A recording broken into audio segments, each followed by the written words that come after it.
Welcome everyone. Thank you for joining us today. I'm Theresa, Marentette, CEO of the Windsor-Essex County Health Unit. We will continue to update our website over the weekend, but will not be holding the Facebook live stream over the weekend. We will be back on live on Monday. I will start with our daily updates. We now have 4,043 confirmed cases of COVID-19 in Canada, and 858 of those cases are in Ontario. Chatham-Kent has 2 cases, and Sarnia-Lambton has reported 5 cases. The state of Michigan now has 2,856 cases, with 851 cases in Detroit. To date, we have 9 confirmed cases of COVID-19 in Windsor-Essex. Overall, 669 individuals have been tested for COVID-19. And of those tested, 462 tests are pending. It is important to clarify that pending tests are potential positive cases. Those that are awaiting results are to remain in self-isolation. It is anticipated that wait times for results will decrease next week with the addition of the Public Health Lab in London. Testing for COVID-19 should be based on clinical assessment. All specimens submitted will be tested. Where there are shortages of testing kits, then the following groups will be prioritized for testing.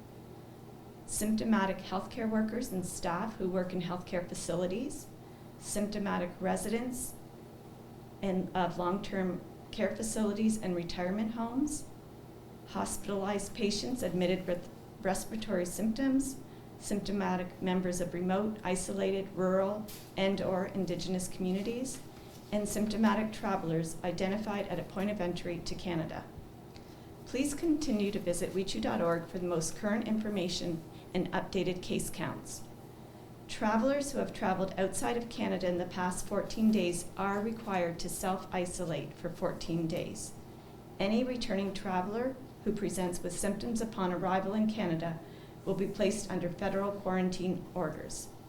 If you have traveled outside of Canada and are feeling unwell and need to seek a health assessment for COVID-19, there are 3 options available. Complete the online self-assessment tool available at ontario.ca, contact Telehealth Ontario, or contact your primary care provider for a phone assessment or a virtual assessment if that option is available. They will guide you for next steps, including contacting public health or attending an assessment center. I will now turn it over to Dr. Wajid Ahmed, our Medical Officer of Health, for further updates regarding COVID-19. Good morning, everyone. So now, as Theresa announced, that there are 9 cases in our community. The 6th case that we reported is a female in her 60s with recent travel to Michigan. She developed symptoms on March 18th, went to the COVID-19 Assessment Center on March 23rd, and was admitted to Windsor Regional Hospital on March 24th, where she remains under hospital care. The Windsor-Essex County Health Unit is currently following up with our close contacts. Case 7 is a male in his 60s with recent travel to Michigan and is also a close contact of case 6, who also traveled to Michigan. The individual developed symptoms on March 18th and was tested at the COVID-19 Assessment Center located at Windsor Regional Hospital. He is currently seeking local medical care with moderate to severe symptoms and is in self-isolation. Case 8 is a male in his 50s that worked at a healthcare facility in Michigan. He developed symptoms on March 21st and was tested at the COVID-19 Assessment Center located at Windsor Regional Hospital. The individual is also recovering at home with mild symptoms and is in self-isolation. The VHU is currently following with all the close contacts of both the cases. We just got notified about the 9th case. We are still waiting for more details on those cases, and we will update those details as needed, and we'll reach out to all the close contacts in a timely manner to make sure that they're all following the public health directions. All these cases that we are getting in the community is travel outside of the country, and only 1 case who traveled within Ontario. Many of you are wondering about the pending results and its impact on our control measures. So far, almost all except 1 have mild symptoms and currently recovering in home isolation. Having more confirmed cases in the community definitely puts you at a higher risk, but the control measures that are put in place for more than a week now should prevent the spread if and when everyone follows it. Having a confirmed diagnosis is very important for the clinical management of cases in the hospitals, long-term care homes, and in the healthcare worker settings. For most people who are currently self-isolating and waiting for the results, even if their results come back positive, their clinical management will not change. That is why it is important for individuals to have a health assessment done by a clinician to ensure that they do not need any other medical care. From a population health perspective, the measures that are currently in place, such as physical distancing, closure of non-essential businesses, will continue to be effective even in community transmission. It is very, very important for all of us to follow these measures. This is a difficult time, and everyone is going through many challenges in life, and we should not ignore the impact it may have on the physical and mental well-being of our community and our individuals. There's a lot of stress and anxiety everywhere, and is not good for our overall health. To help reduce the stress, it is important to focus on what is in your control and follow those key steps. Create and keep routine. It will help you to stay focused and motivated to do things at home, whether you're working from home or just self-isolating. Number 2, stay up to date with accurate information. There are a lot of misinformation going on. Social media is not helping anyone. Use credible sources to get your accurate information. There is no conspiracy going on. This is a real threat, and we must do everything to our part instead of focusing on what others should do. Acknowledge and talk about your feelings. We use the term social distancing, which is more about physical distancing. Social distancing or physical distancing, we can still maintain our physical distance, but we still have to talk to people. Talk to your loved ones. Spend time with your family. Talk to your children, how they are feeling. Tell them how you are feeling. Help them understand what's going on in the world.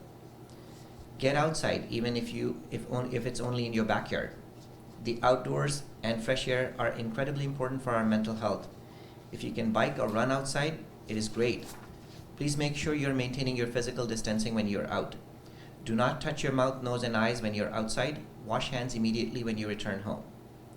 While isolation and maintaining physical distance is important to fight against COVID-19, it can have detrimental impacts on our mental health. We have to start thinking of innovative ways to stay connected to each other to ensure that we can sustain a mentally healthy community throughout this crisis. What does social prescribing look like in this new age of social distancing is the question we should be trying to answer. All of us are in this together, and we must work together to prevent the spread of COVID-19 in our community. Thank you.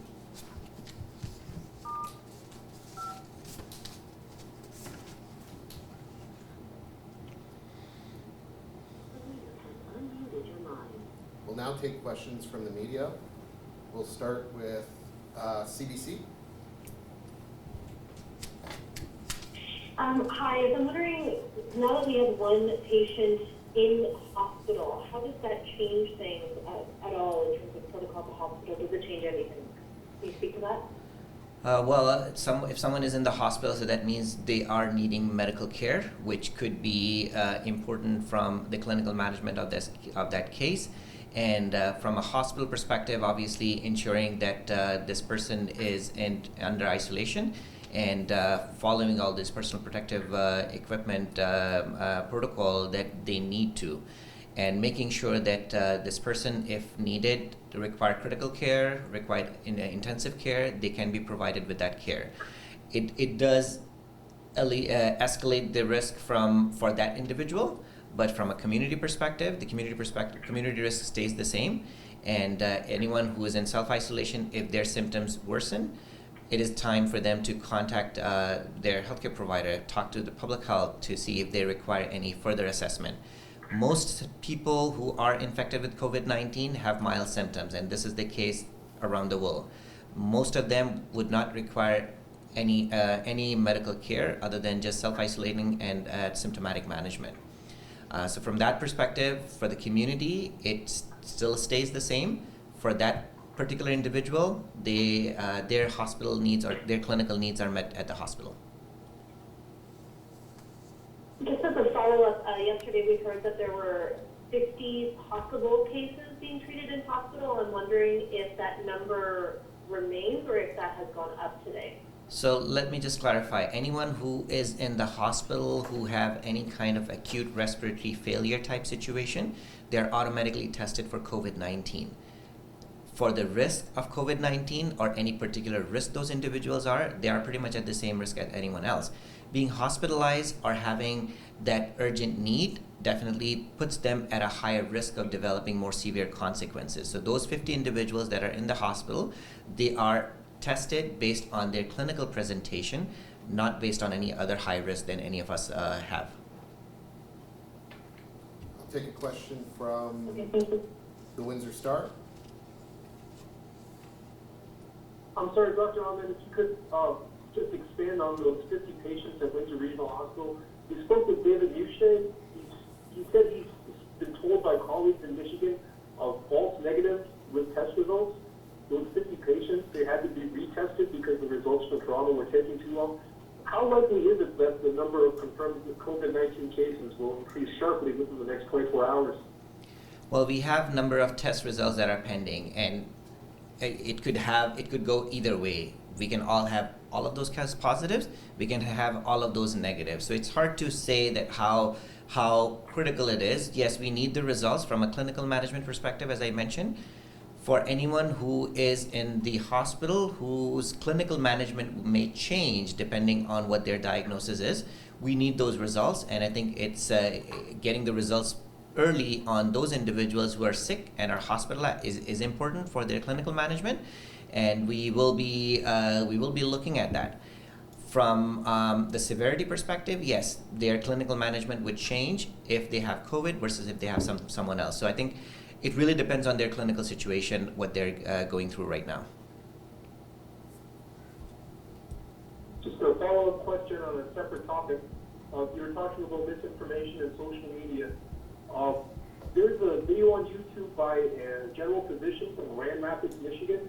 He's talking about safe protocols for grocery shopping, how the COVID-19, it can survive on plastic and metal for 3 days, on cardboard for up to a day. So therefore, you need to adopt protocols for bringing groceries into your home. This video has 12 million views. Is this something that Windsor-Essex residents should be adopting? Well, we have research, scientific research, WHO guidance, and all the public health agencies' guidelines in terms of what you should be doing. The risk when you're going outside is high. If you're touching surfaces that are touched by many individuals outside, the survivability of these viruses on those surfaces is an interesting question from a research perspective, and there are some research that shows that this virus can survive for a longer period of time. The most important thing, even if you're not doing anything, is hand washing. As important it is to wash your hands when you're going outside and when you're coming back home, the number of times you're washing your hand, and in theory, even let's say everything that you're touching is infected, if you're not touching that hand, if you're not touching your mouth, nose, and eyes and washing hands before, your risk of transmitting that virus or getting this virus inside your body is pretty much low or zero, because you just cleaned your hands. For everything that people are saying and doing, yeah, you can do that, but the most important thing is you still have to focus on washing your hands and ensuring that if you cannot practice everything, that is the only important practice that you would want to do. We'll take a question from AMA 100. Dr. Ahmed, of the number of cases, a number of them are from the Michigan area, and a couple of them are healthcare workers. How concerned are you about those numbers? Because obviously we're stimulus hitting all week, and just are you concerned that the numbers from Michigan confirmed cases here in Windsor-Essex could rise? Well, that is a risk to our community, and we have been communicating this risk for some time because of our unique nature of our people crossing the border and working there.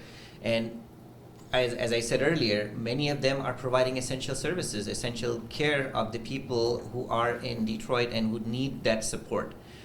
What do we need to do to prevent the spread in our community and protect our community? I think that's something that we've been trying to address. And until that happens, we will urge all these people who are crossing borders to take extra precautions to make sure that we are not bringing any of those viruses in our community and infecting others in our community. What's considered a minor symptom? Is it a fever? What's considered a minor symptom when it comes to COVID-19?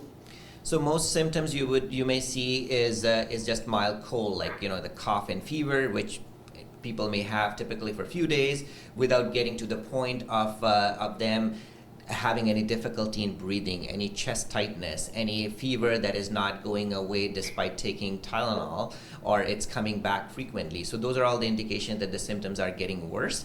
And when we are contacting those individuals who are put on self-isolation, our nurses go through with all those details that what should prompt them.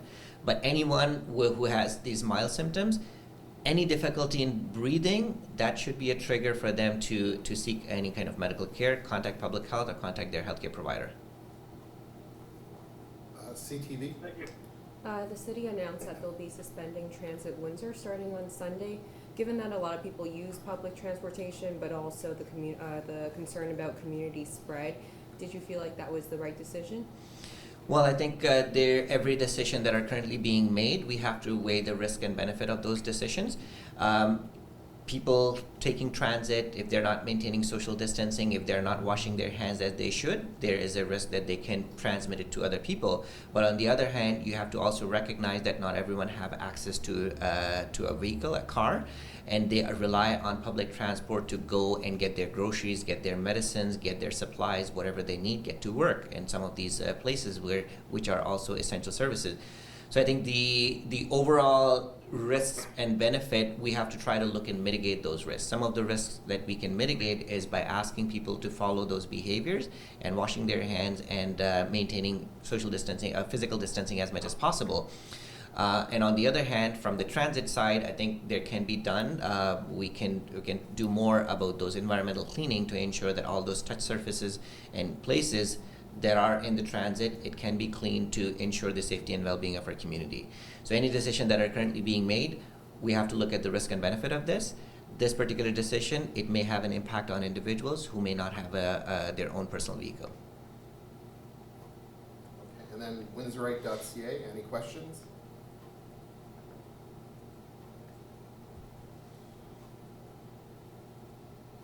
No? Any other questions from anyone? I have a question about the number of ventilators. I'm wondering if when we spoke with the chief of staff at the hospital about a week and a half ago, he gave us a number and he said that the hospital might be able to access even more ventilators. I'm wondering if you can tell us what the current number of ventilators at the hospital is. I cannot comment on that specifically because I'm not aware of all the details about the ventilators that are currently available in the hospital. I think you should talk to the hospital to get a better handle on that. Okay, thanks. Okay, thank you. Thank you, everyone.